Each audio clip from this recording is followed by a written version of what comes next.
Sometimes I dream of saving the world. Saving everyone from the invisible hand, one that brands us with an employee badge.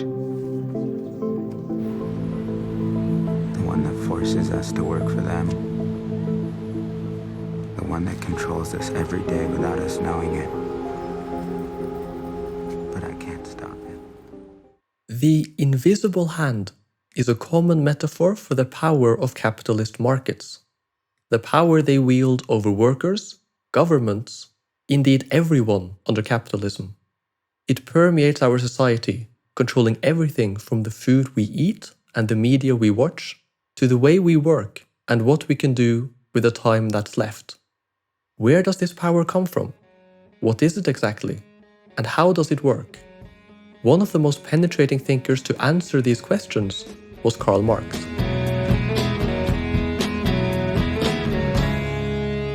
We passed upon the stair, spoken walls and when Many human societies feature personal domination.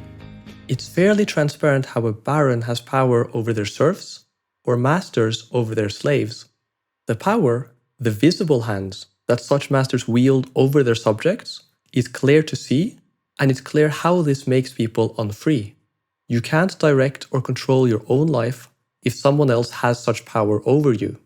Capitalism still has a lot of personal domination. The power of bosses over workers, men over women, and cops over people.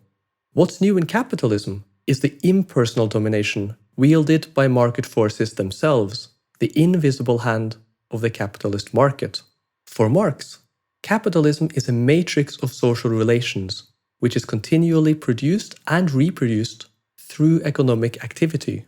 In the process of production, human beings work not only upon nature, but also upon one another.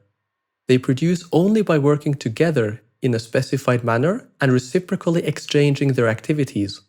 In order to produce, they enter into definite connections and relations to one another, and only within these social connections and relations does their influence upon nature operate, i.e., does production take place. All processes of production have two sides. On the one side, they produce goods and services, computers, factories, bikes, and so on. On the other side, they produce and reproduce the human beings involved and the social relations through which they interact to produce these goods and services. As a result, capitalist processes of production are continually reproducing capitalist social relations and the objects that are their bearers. That is, capitalism is continually producing goods and services as bearers of capitalist social relations. That is, as commodities and capital. This is true for people as well, who are continually reproduced as capitalists who own productive property like land, factories, corporations, and so on, the means of production, and as workers who are excluded from the means of production and therefore forced to work for capitalists to avoid poverty, homelessness, starvation, and so on. According to Marx, capitalist social relations become a power independent of and wielded over their producers. Thus, to the worker, the object labor produces stands opposed to it as something alien, as a power independent of the producer.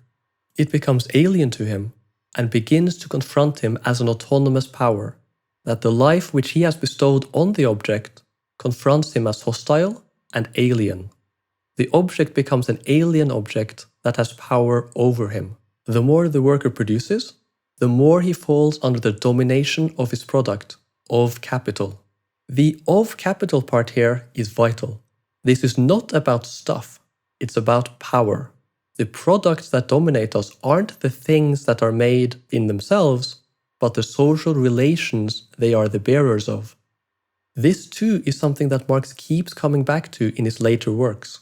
Indeed, we can read all of Marx's later work as an exploration of the laws of motion of capital, of the ways in which it dominates people and how it exercises this domination.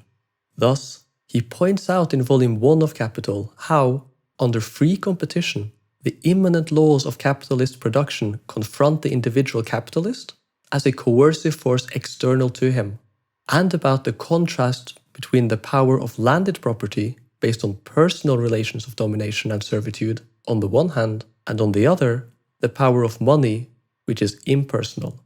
For Marx, free markets are less a benevolent invisible hand than a malign iron fist.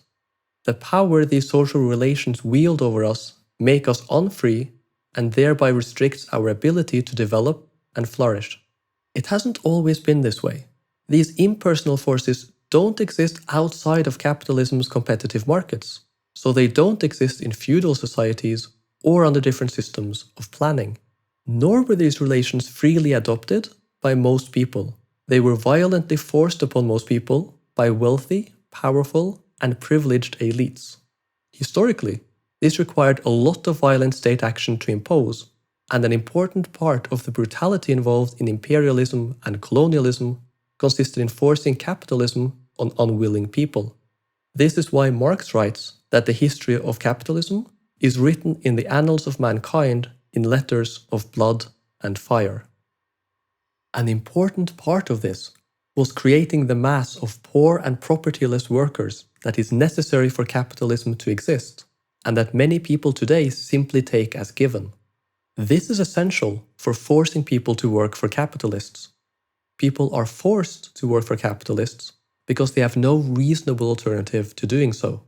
The poverty, homelessness, and starvation that a working class person suffers if they don't work for a capitalist is not a reasonable alternative, and on some level everybody knows that.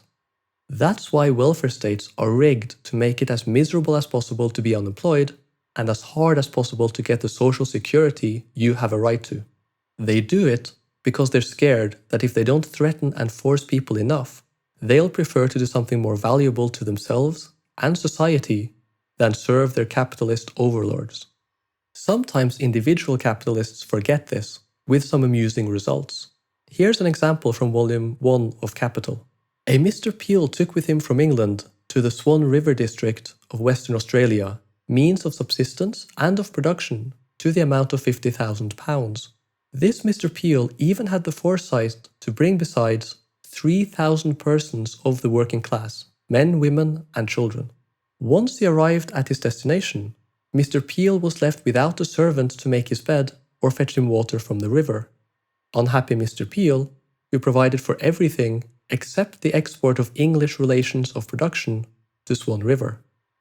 Mr. Peel wanted to set up a capitalist business in Australia and took all the things he thought he needed with him, equipment, workers, etc.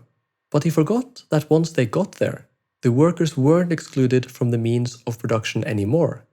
They had access to land and had a real choice to work for themselves, their family, and community instead.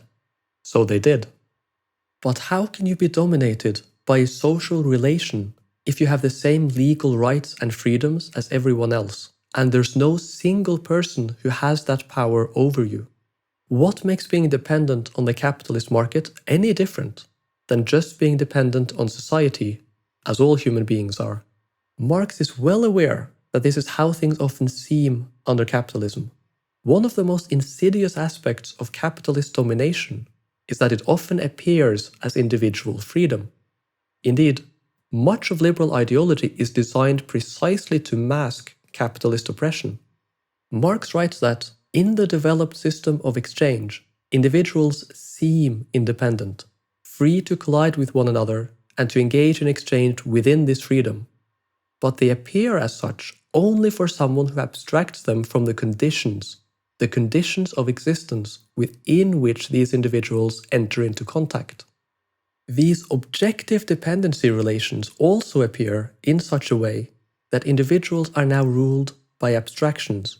The abstraction, or idea, however, is nothing more than the theoretical expression of those material relations which are their lord and master. The impersonal domination of the capitalist market makes us unfree because we are subjected to a power that is external to us and wielded over us. It doesn't matter that this power is not wielded by some single person. It matters that it's a social power that acts like it has a will of its own and that is wielded over people who cannot control it. Having this power wielded over us prevents us from directing our own lives and activity, therefore making us unfree. If free conscious activity constitutes the species character of human beings, this is an important way in which capitalism tears this species life away from us. The examples are everywhere. Workers are forced to act as capitalism demands if they are to keep getting paid, otherwise sinking into poverty, destitution, and the bureaucratic nightmare that is trying to get the welfare they're supposed to have a right to. This is why workers are forced to stay in jobs where they're sexually harassed, why they end up missing holidays and family events because their boss commands them, why they stay in jobs that they feel are complete bullshit and contribute nothing to society, and why people stay in jobs they think are actively harmful, like writing propaganda for corporations destroying the planet. Capitalists are forced to act as capitalism demands and maximize profits at all costs, or lose their capital and be thrown into the working class. If a company or business owner doesn't continuously maximize profits and expand, they'll either get outcompeted or taken over by others. This is why capitalism always has to grow, and why individual capitalists acting rationally often have socially irrational, even disastrous consequences.